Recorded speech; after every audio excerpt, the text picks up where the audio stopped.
Hello, welcome back to খেলো Bangla channel. আজকের এই ভিডিওতে তোমাদের জানাতে চলেছি ক্রীড়ামন্ত্রী অরূপ বিশ্বাস রাগ করে গেলেন না মোহনবাগান ক্লাবে, সেই খবর বিস্তারিত জানাবো আজকের এই ভিডিওতে। তাছাড়া থাকছে টম অ্যালডেটকে কিন্তু আইএসএল এর তিনখানা ক্লাব অফার করেছে। তার সঙ্গে থাকছে ব্যাঙ্গালোর এফসির কর্ণধার পার্থ জিন্দাল কিন্তু মোহনবাগানের নামে নালিশ করলো। কার কাছে নালিশ করলো সমস্ত খবর জানাবো খেলার আরও আপডেটেড খবর। তার আগে প্রতিদিনের মতো বলবো, খেলার আপডেট খবর পাওয়ার জন্য আমাদের চ্যানেলটিকে সাবস্ক্রাইব করতে একদম ভুলো না। তো চলো শুরু করা যাক আজকের প্রথম খবর। আজকে প্রথম খবরটি বলবো ইস্ট বেঙ্গলকে নিয়ে।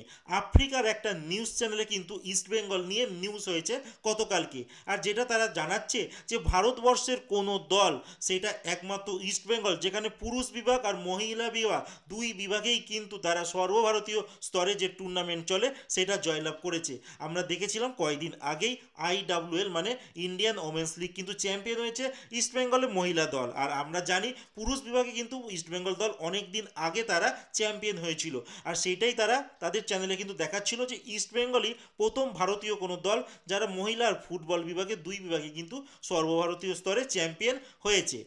এরপরে যে খবরটি তোমাদের জানাতে চলেছি সেটা হচ্ছে পার্থ জিন্দালকে নিয়ে। ব্যাঙ্গালোর এফসির একজন কর্ণধার, আর তিনি কিন্তু এবার FSDL আর EIFF এর কাছে মোহনবাগান নামে কিন্তু নালিশ করেছে। কারণ এইটাই যে ISL এর যে কাপ ফাইনাল হয়ে গেল কয়েকদিন আগে, আর সেখানেই যখন মোহনবাগান সাপোর্টাররা বাজি ফাটাচ্ছিল মাঠের ভিতরে, আর সেখান থেকে তিনি দাবি করেন তিনি আহত হয়েছেন।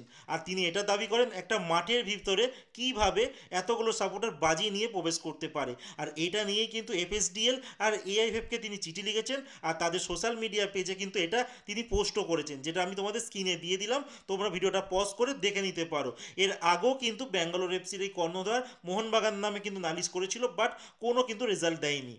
এরপরে যে খবরটি জানাবো সেটা হচ্ছে লোপেজ অ্যান্টোনিও হাবাজের কথা।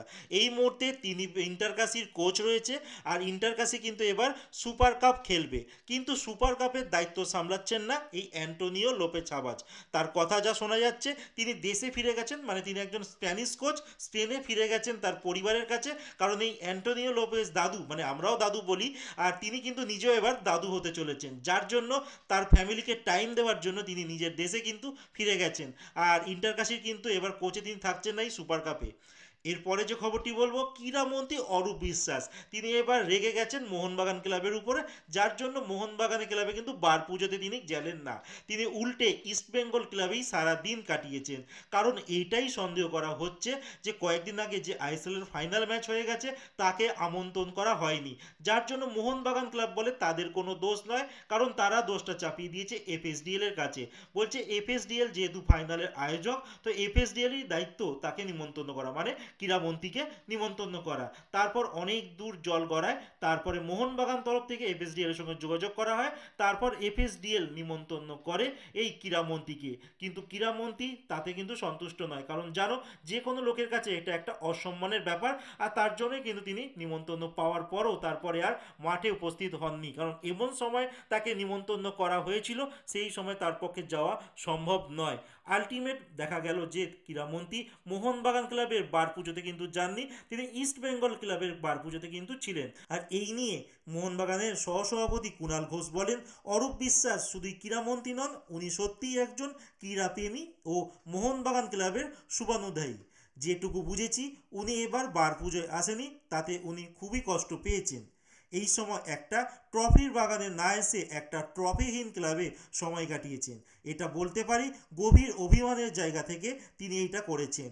অবিলম্বে অভিমান দূর করার জন্য কিছু একটা ব্যবস্থা করা উচিত। তো এই নিয়ে কিন্তু দুই পক্ষের মধ্যে এখন একটা পরিস্থিতি তৈরি হয়েছে। এবার দেখার বিষয় অরূপ বিশ্বাসের রাগ মোহনবাগান সুপার জায়েন্ট দল কীভাবে ভাঙায়। এরপর শেষ যে খবরটি আজকের এই ভিডিওতে বলবো সেটা হচ্ছে টম অ্যালডেটকে নিয়ে। টম অ্যালডেট এবছরে মোহনবাগান সুপার জায়েন্টের ডিফেন্সের অন্যতম সেরা একটা রিক্রুটমেন্ট, যিনি একার হাতে কিন্তু অনেকবারই ম্যাচের সামাল দিয়েছেন। আর বলে রাখি রড্রিগেজ মাঝে কিন্তু ফর্ম খারাপ হয়েছিল, তারপরেও কিন্তু এই টম অ্যালডেট তিনি কিন্তু একার দায়িত্ব নিয়ে প্রথম থেকে শেষ অবধি একদম কন্টিনিউয়াসলিভাবে দারুণ ফুটবল খেলেছে। এবার এই খেলোয়াড়টির কাছে কিন্তু ISL এর তিনটে দলের অফার রয়েছে। যতদূর সম্ভব ইস্ট বেঙ্গলেরও কিন্তু অফার রয়েছে এই টম অ্যালডারের কাছে। আর বলে রাখি বর্তমানে কিন্তু এই খেলোয়াড়টির বয়স 34 বছর, আর এটাই মোহনবাগানের কাছে কিন্তু একটা চিন্তার বিষয়। তো বয়সের জন্য মোহনবাগান টিম হয়তো তাকে ছেড়ে দিতে পারে, কারণ বয়সটা কিন্তু অনেকটাই বেশি, 34 বছর বয়স। এবার দেখার বিষয় মোহনবাগান টিম ফাইনাল কি চূড়ান্ত সিদ্ধান্ত নেয়। আজকের মতো খেলার খবর এতটুকুই। ভালো থেকো, সুস্থ থেকো, দেখা হচ্ছে নতুন আরেকটি ভিডিওতে।